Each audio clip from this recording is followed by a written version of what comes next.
It's Not Another Buffalo Podcast, hosted by three of the most underqualified sports personalities this side of the canal. With John. All you people out there who are like, these idiots don't know anything. First of all, you're right. And second of all, Pat. I'm just a dad talking in a closet, but I'm just saying. And Brando. We have this trust built on whatever it is, like Bibles and gold bricks and whatever Brandon Bean's drinking over there.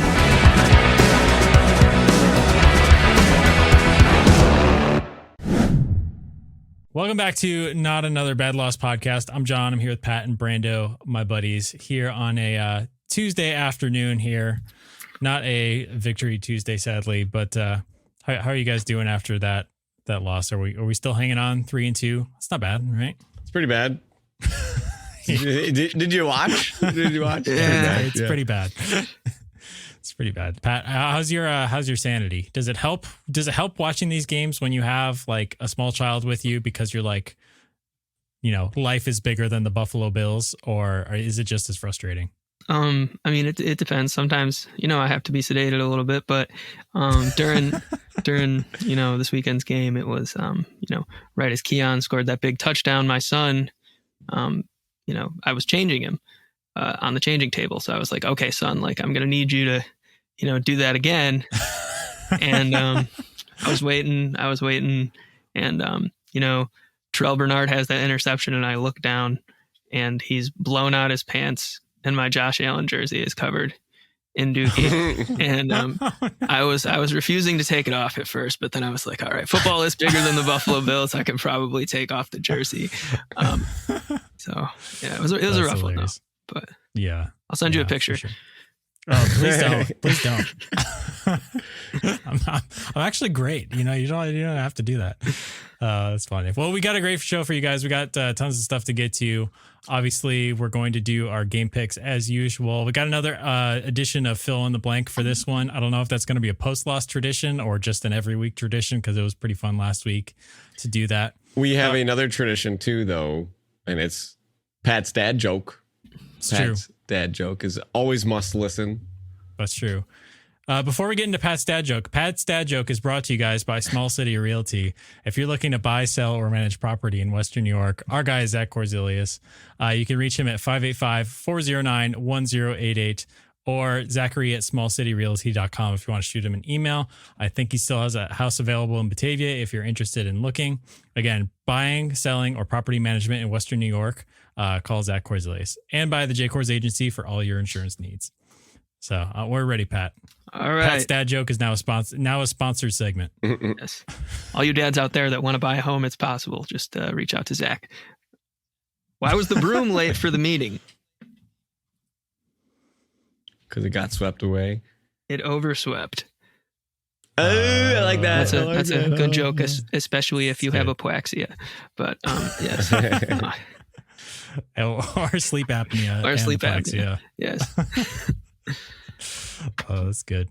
All right. Well, you guys want to do this edition of Fill in the Blank here? See how it goes. Okay. Our first fill in the blank for this episode. If you missed it last episode, I just have a series of prompts and we're just going to fill in the blank.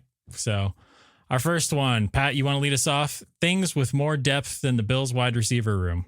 The Taco Bell breakfast menu. Yo, come on. We're not throwing shade at Taco Bell. I did it last week. I've never had it. It seems like there's like one item on the list. Is it good? That's all you need. Give me a bacon, egg, and cheese wrap from Taco Bell any day of the week, man. All right. Slander, perhaps. Yeah. That's okay. That's funny.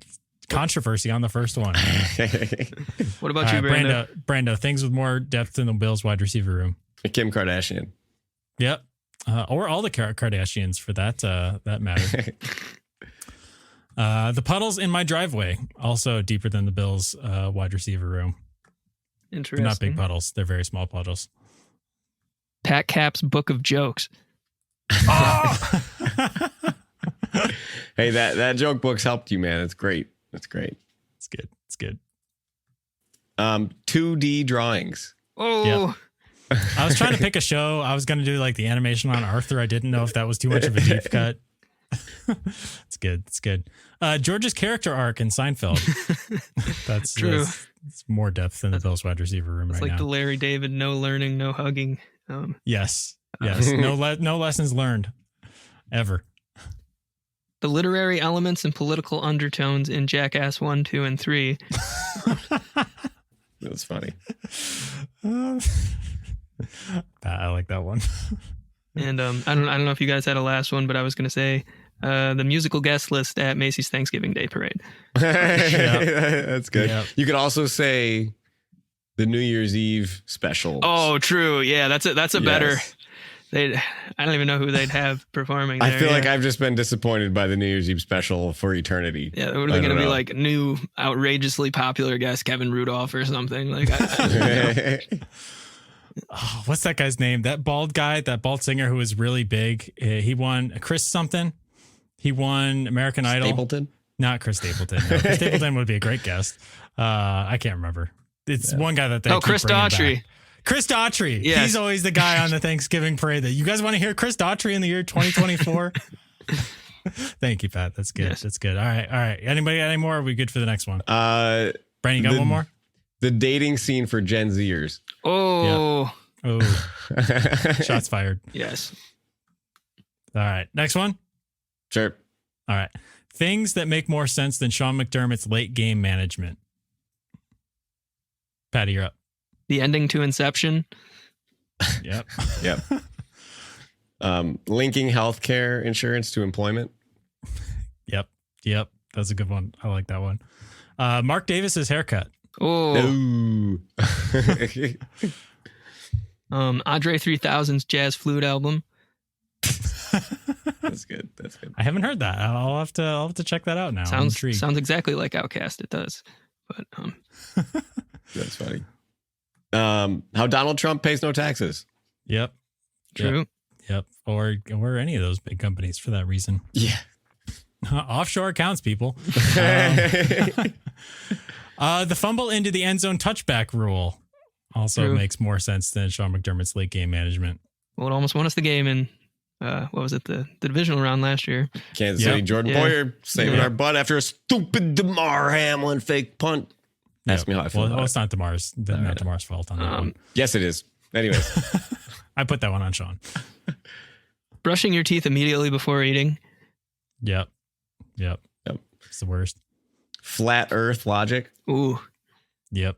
Don't get offended, people. No, get offended. No, seriously. Let me know how offended you are. All right, you tell me. The imperial measurement system makes more sense. I think for sure.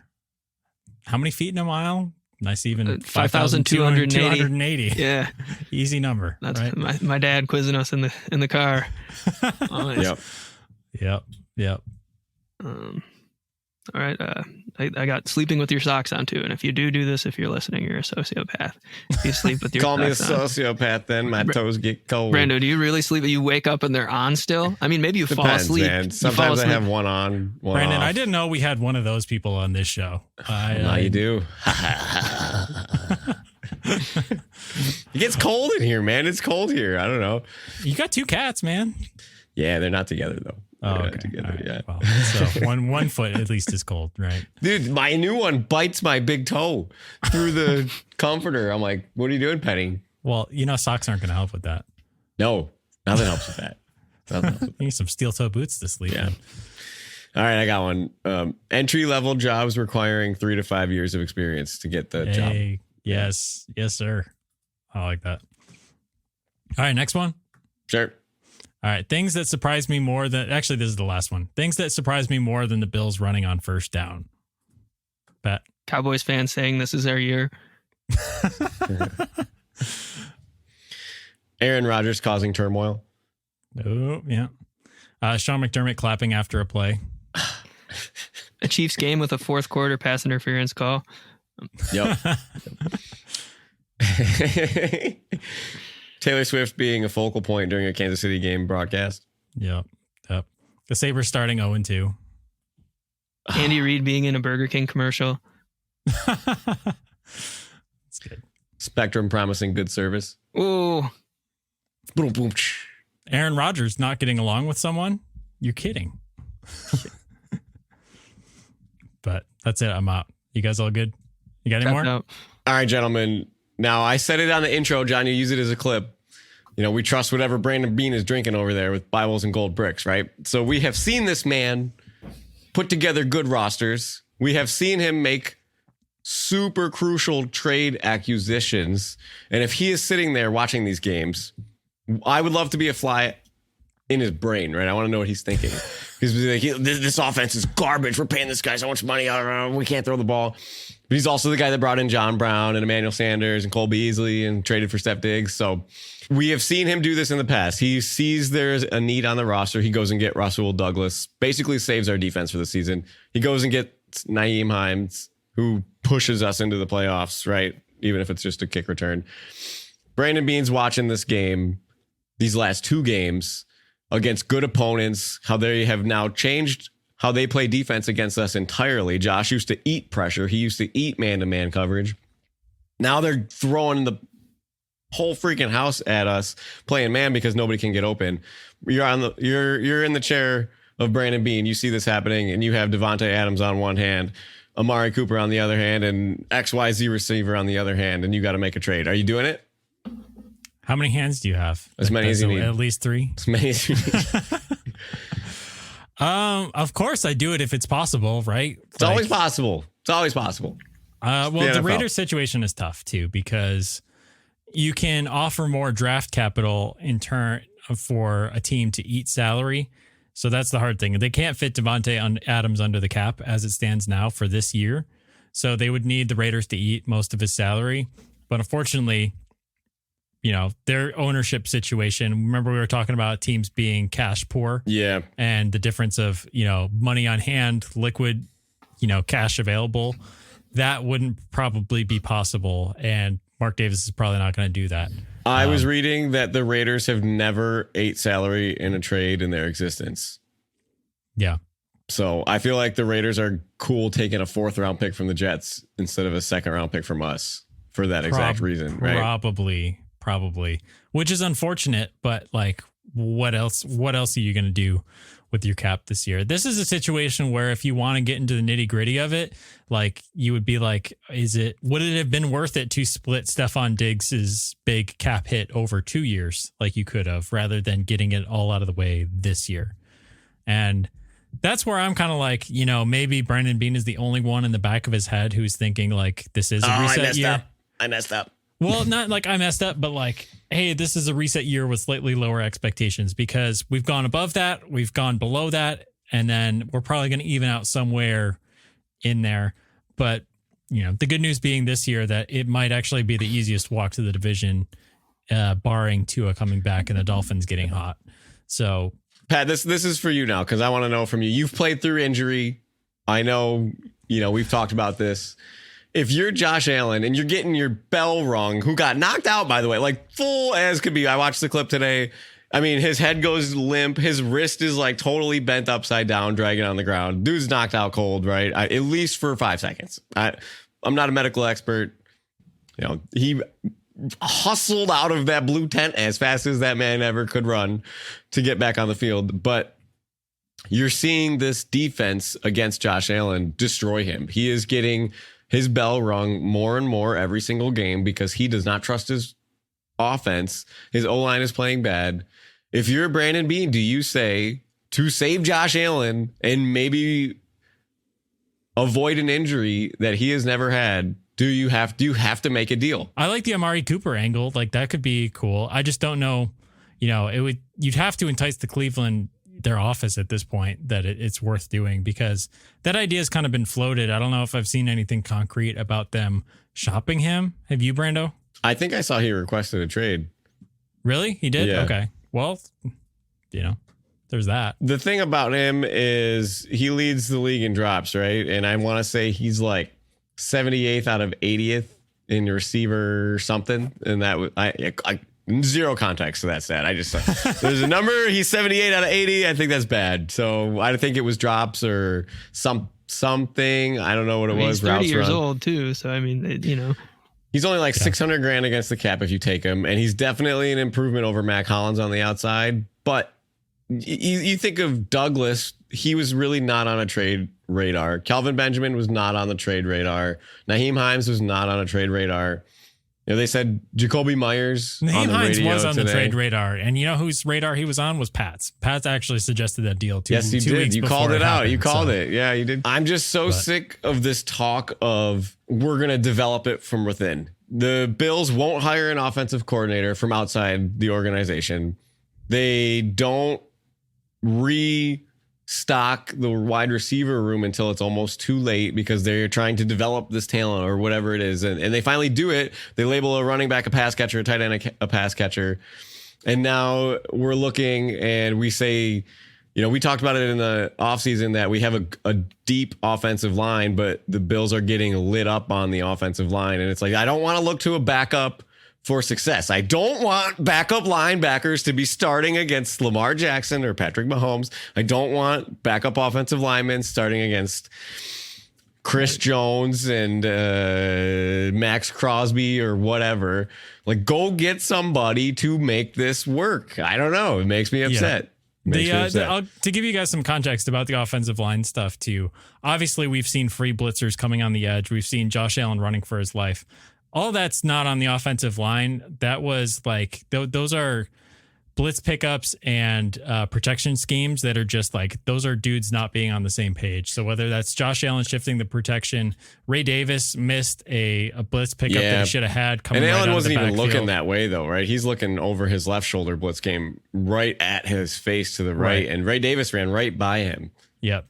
Yeah, so that's something where everyone on the team has to kind of get on the same page. I'm not super concerned about like the offensive line as a whole. It feels like Josh Allen is running for his life, but again, that's because they're blitzing people and the Bills have trouble picking him up. So also, it kind of feels like with this offense, like as soon as Khalil Shakir went out and everybody kind of shifted up people were out of position for what their strengths were. It seems like they're just trying to take any set of guys and run the same offense based on what they want to run against the defense rather than like, a good route for Curtis Samuel is not a good route for Matt Collins. Like they're very different receivers. What they're going to excel at is very different. If you try to just interchange them and, you've got Curtis, it seems like Curtis Samuel wasn't even running 10 yards yesterday. They were just using him like by the line of scrimmage. I think Joe Brady's like timing was off. I don't know if it was a McDermott push to establish the run. They ran 19 times out of 26 first downs. And don't count the last drive, right? Because they have to. Yeah. I mean, that first drive though, we were carving them up on the ground. So like I feel like even in the first half, a lot. So I don't know. Yeah, and there's nothing wrong with running. It's just like, mix it up a little bit. Run on second down. It was such a predictable mix of run and pass. You knew that it was going to be run first down. If it was successful, it was going to be a run second down. And if it was unsuccessful, it was going to be a pass on second down. So it's like when you're always running on first down, you kind of set yourself up into this pattern of how your downs are going to follow, because obviously if it's 3rd and 7, you're not going to be running then. There's not really an option then. So sorry, go ahead. Does McDermott watch the old games? If you sat McDermott down and you put on the Bills versus Jets, Allen throws the ball 19 times to start the game, is he freaking out? Is he having a heart attack? Is he sweating down his face? Is he mad? Is his face boiling red? Because he's like, I think how we win football games. That's the difference between Joe Brady, and this was also the difference between Ken Dorsey and Brian Daboll. I feel like Brian Daboll did what he wanted, and when McDermott was like, we need to establish the run more, he was like, run your defense, Sean. Like, I know you're my boss, but this is what's going to work. Yeah. And he had the kahunas to push back on McDermott, whereas these last two guys probably want to make their boss happy, which, I feel like all of us would kind of be like that a little bit too, right? I don't know, man. As a coach, I'm supposed to run a system. My personnel doesn't fit the system. We're getting torched. I got to change the system. I run it by my guy. I show him the game film. I literally sit down and be like, look, here's what we're supposed to do. This is what happened. Here's what we're doing instead. Yeah. You cool with that? Yeah. You're getting blown out. Okay. Thank you. Boom. Easy conversation. And McDermott's like, no, you need to do it this way. Like, come on. I don't know. Was that the soup Nazi? Was that what that was? Somebody, it's something. I don't know. It just makes me upset. I want it. I would love to just get a real answer from these guys. I want honesty. I want to know what's going on. There's such an enigma of Sean McDermott because he is aggressive. And again, we can talk about the play calling at the end of the game. I'm totally cool with them passing 3 times because Allen missed. It's Allen's fault. He missed the underneath route. They were both open on 2 different plays. So that's not on Sean's. I'm cool with that, but it's this running on first down, the usage. We've seen 2 offensive coordinators now do the same thing, and what's the difference? Is they didn't hire from outside, right? They kept it the same. They wanted an in-house guy, like you said. That was a good way to put it, John. Brian Daboll's got some balls. Yeah, well, and Brian Daboll has he has a resume, beforehand, he's won Super Bowls, he's won national championships. And if you're looking at it strictly from a business, organizational behavior perspective, shout out Keith Baker. There's 2 different schools of thought, like you're saying. So you have the resource dependency theory, which basically says, well, you can censor me, but f everyone else, we're going to do stuff in-house. We're going to save, even if we have lower production, but we're not outsourcing what we do, it's still more successful for our organization in the long run. And in that resource dependence theory, you're also in order to be independent, everyone has to be on the same page, because if we mess up, then we might have to be relying on someone else. And then you also have the contingency theory, which is we all have the same unified goal. I'm just going to let everyone else cook. As long as our ideals are aligned loosely enough, we make it work, which, I guess if we don't know if Brandon Beane and Sean McDermott and Joe Brady all kind of, have that same synergy. I don't know. It's just interesting. I feel like Sean McDermott definitely is, let's, everyone else, we can do it in-house. So, and that just leads to lack of creativity. For instance, Google buys out Fitbit and they're oh, we're ahead of the game. And then Apple comes out with, the Apple Watch 6 months later would just be an example. So that's a really good, interesting theory. And I see it in the teaching world, right? We have our 6 New York State phys ed standards. You do it your way, I do it my way, as long as we check the boxes, right? And how I do it might be different than how somebody else does it. Maybe my way is better than your way, but you're still checking that box. That does not mean it's the best way to do it. You know what I mean? So that's an interesting theory. I don't know.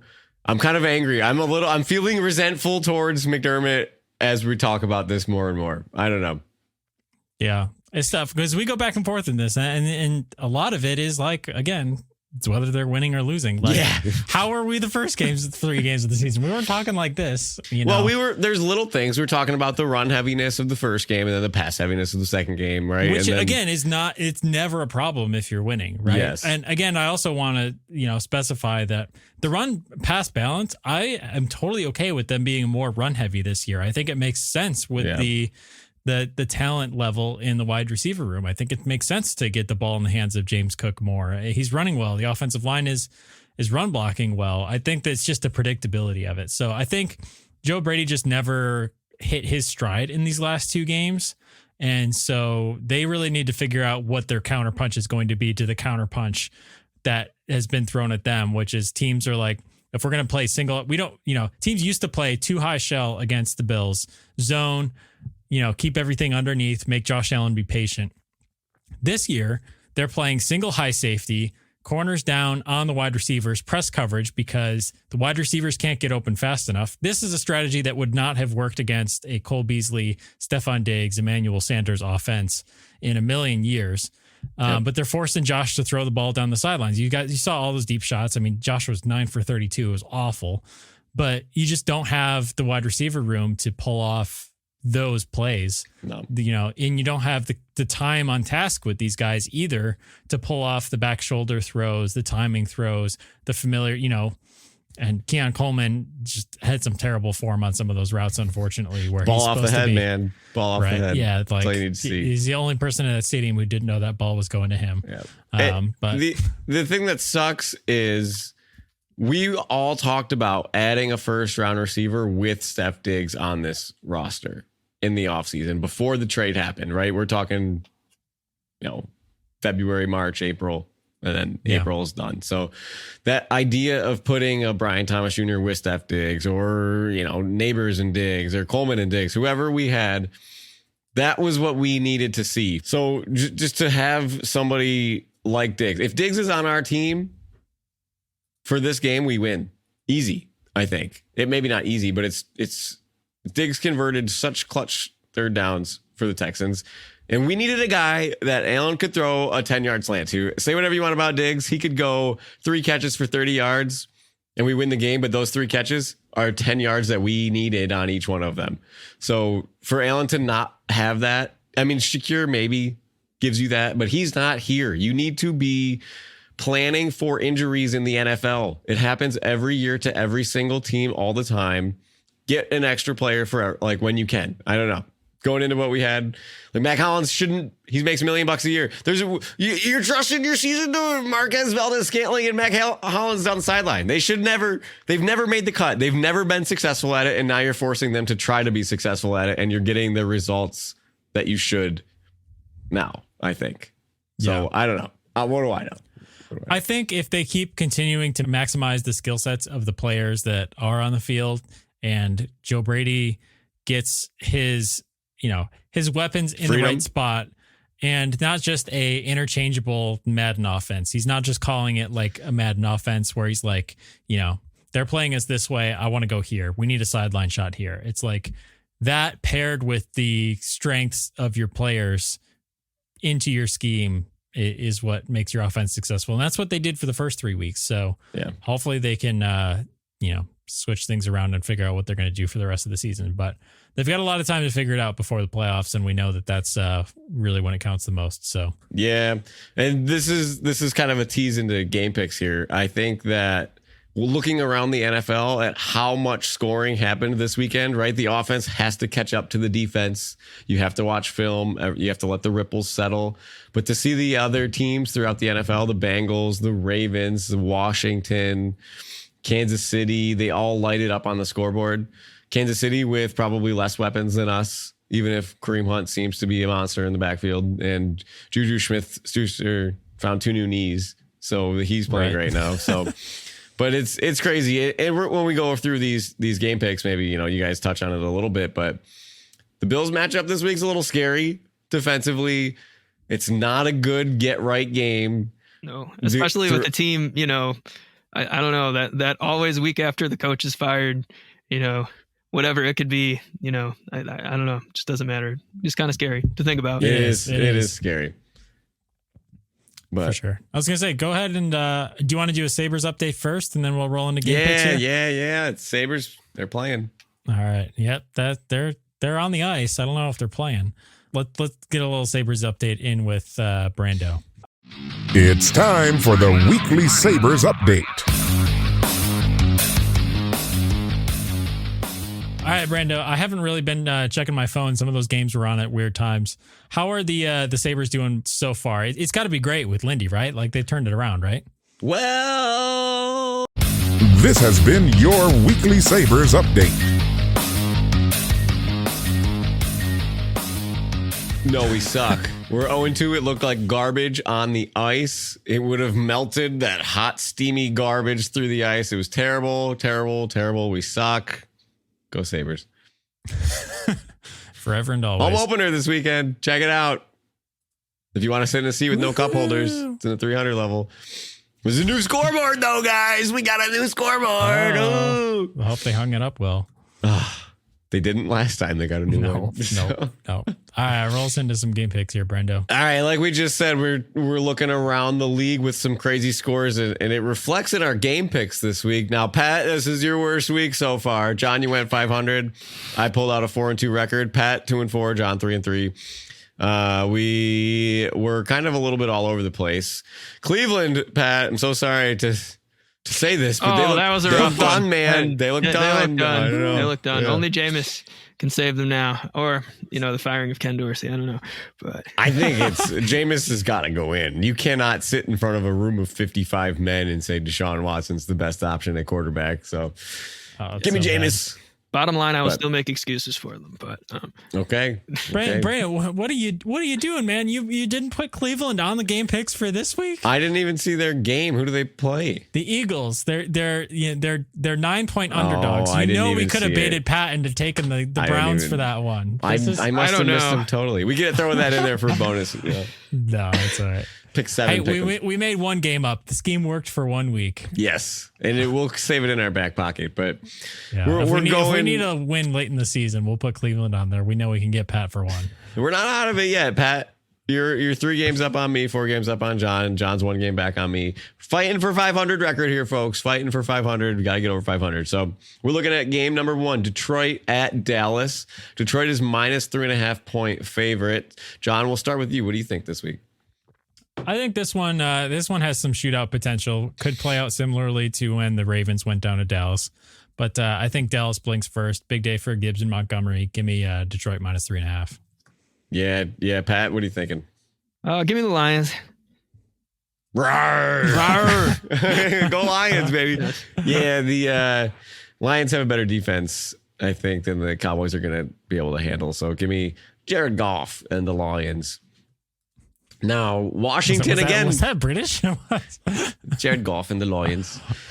That was less British. I didn't do it on purpose, so it's hard for me to recreate something I did on accident. It's all right. Next one, Picasso. Washington, the lock of all locks of all time. I hope anybody heard that and bet on them, because I didn't, but I should have. I just broke, so that's not my problem. It is my problem, but it's that's why I didn't bet. So Washington at Baltimore. Baltimore is minus 6.5 point favorites. I will tell you, I'll go first here. I'm taking Washington and the points. Jaden Daniels is must watch TV. It'll be close. Washington covers. They might not win, but they cover. Pat? Yeah. Yep. Clifford, the big red dog, steaming hot at Kingsbury, calling up some great plays. Give me the Commanders. I love it. What's the Clifford, the big red dog reference? Is that for Cliff Kingsbury? Yeah. Running a high school offense that's lighting up the league. You know how my brain didn't put that together, because like Clifford the big red dog is a C and Cliff Kingsbury is a K for some reason. Which is like, did his mom just think that because their last name was K also? Like it made more sense. Yeah, how many guys do you guys name Cliff? Probably, yeah. Yeah, that's an important one. You don't want to mess that one up. Hopefully it's not Kale. I don't know. It's Timothy, actually. Timothy, you were wondering, yeah. Okay, that's good. KTK. Thanks, Brando Yes. on the research there. Yes. For this game, whatever Zay Flowers over is, take it. The Washington secondary has not been good, so I feel like Baltimore is going to eat up in that sense. But it's a big spread. I think Baltimore gets it done at home, though. Give me Baltimore minus 6.5. Okay. This one was probably the hardest one to decide between, though. But I got to start making some picks different than you guys. Otherwise, I'm not going to catch up. So yeah, the underdog records this season at 6.5 points or higher is good. It's very good. So that was kind of my logic on that. But yeah. Now we're going to Indianapolis at Tennessee. Indy is minus 1 point favorite. The Titans are not really Titans. They're kind of like toddlers. John, what do you think? Your hometown Titans. Stop saying they're wrong. You live in Nashville. Well, the year is 2024, and we're still wondering if Joe Flacco is elite. And the answer is still no, but he's balling. So give me Indy minus 1. I had the same thing written down. Joe Flacco, MVP, elite, yes, and yes. Go Joe Flacco. I don't even think he's going to play. Anthony Richardson's probably going to play, but I'll still take the Colts. Okay. Well, yeah, still. He's not going to turn it over as much as Mayonnaise Coffee Boy. So, Pat, who you got in this one? Do we even bother asking? No, yep. We got the Colts with Mr. David Carpino starting at quarterback. So any of our OACS alum will get that reference. But Go Tennis. All right.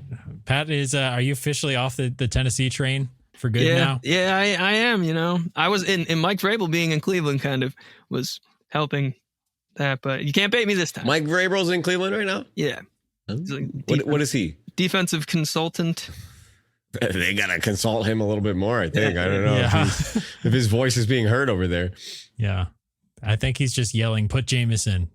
Yeah. But well, talking about two more crappy teams, Pittsburgh Steelers at the Las Vegas Raiders. Pittsburgh's a minus 3 point favorite, and I only have 2 words. TJ Watt, give me the Steelers. Yeah, that's valid. You could also say 2 words, give me Max Crosby, but probably definitely secondary to TJ Watt there. But anyway, this seems like a scrappy game. I'm going to go with final score 12-10. Las Vegas +3. Taking the points. Yep. All right. Yep. Pat, what about you? Well, Yep. the Steelers are all classy boys. They won't gamble in Vegas, but they'll win. So Okay. Nice. All right, I like it. We got the Cardinals against the Packers. Cardinals going to Green Bay. Green Bay is -5. I don't know if you guys saw this. Kyler Murray is now sponsored by Call of Duty. no, is he really? He just got a sponsorship by Call of Duty. You should look up the commercial. It's quite funny. And because of that, I am going to take Kyler Murray because Call of Duty does not come out for a few more weeks. Give me the 5 points here to cover against Green Bay. Brandon, that might be my little notes here, word for word. So Arizona +5. COD isn't out until late October. His now's tweet was your really time funny. to sell high on Kyler in fantasy. Now's your time. His tweet was funny. It was like, thanks for helping me get the bag, guys, with all the insults or something like that. And he tweeted the commercial. He's not even in the commercial from what I saw. I guess he might be in the game. I don't know. I think the camera didn't pan low enough to get all in there. Pat, who you got? Well, in that vein, I got to take the Pack. Jordan Love's got to get off the board sooner or later. So give me the Pack. Yeah. I'm sure he would love to do that. All right, Pat, I want to start with you. Bills versus Jets. We don't know what you're going to give us. You're kind of a wild card with the Bills game picks now for picking them to win, and then they lose, and now it's like, what's happening with We only got to win by picks? 2, Brando. That's what I'm saying. It's 2.5. 2.5. You got to win by 3. That hook. 2.5 point hook. Yep. Pat, what do you got? I got to go with the Jets. You know, and even if I lose this game and the Bills win, that's okay. So. Yeah. This is the emotional hedge, right? Yeah. Like they lost, but at least I was right. Right. It's like, let's bet $50 on the Jets to win just in case. Right. Exactly. Yeah. John, you in the same boat here? Never. I'm not allowed to, but yeah, you know the rules. But no amount of ayahuasca can save Aaron Rodgers from a good pass rush. And as long as Cam Lewis isn't targeted 12 times in this game, I think the Bills win. So do the Bills have a good pass rush? It's decent. It's decent. I don't know about that one. I think the Jets' offensive line is pretty weak, so that's what I'm counting on. I think the Bills have forgotten how to play offense, and the Jets have a terrible matchup for us. I saw their defense is like historically good now from the first few games of the season, so I'm taking the Jets. All right. Unfortunately, I would love to be wrong. Y'all are haters. Yeah, Haters. I'm hating. Just kidding. No. Brandon Hader mass. Yes, there we go. That's new, man. I've heard everything, and I have not heard that one. That's good. Yeah. That's good. All right. Well, I think that's going to do it for this one. You guys know where to find us on all socials at Not Buff Podcast. But you guys got anything else before we sign off here? Let's hope for a better game. Yeah. Let's, Monday Night Football. Hope the early Bills return. Yeah, I was gonna say, is there a Manning cast for this one? Are you guys people who can watch the Manning cast when it's the Bills on? I've never watched it once. Yeah, that's crazy. I know. Also, I know. And this isn't a doubleheader, right? There's only one Monday Night Football game. That's a good question. I don't know. Because shame on ABC Rochester showing the Bengals. I don't even remember but it was a Bengals game over the Bills game last time we played on Monday night. Really? It's ridiculous. Yes, ridiculous. Come on, Malik Evans. Is that maybe that's just because the Bills game was on ESPN and the other one was on ABC? Yeah, Still, but it's though. like, I mean, if I was a local news station, I would think that I'm going to get my highest ratings of the entire week. You know, if it makes you feel any better, my Spectrum was out for the first half of the Bills game this week. Well, Again. Didn't miss much. No, I didn't. I was kind of happy. So, yeah, only one Monday night game this week. So we have some more doubleheaders coming up, but only one this week. So it'll be the Bills in the spotlight there. So primetime Josh Allen's got to show up. He better. He remembers where he is. Yes. All right. Well, with that, we'll see you guys next week. Go Bills. Go Bills.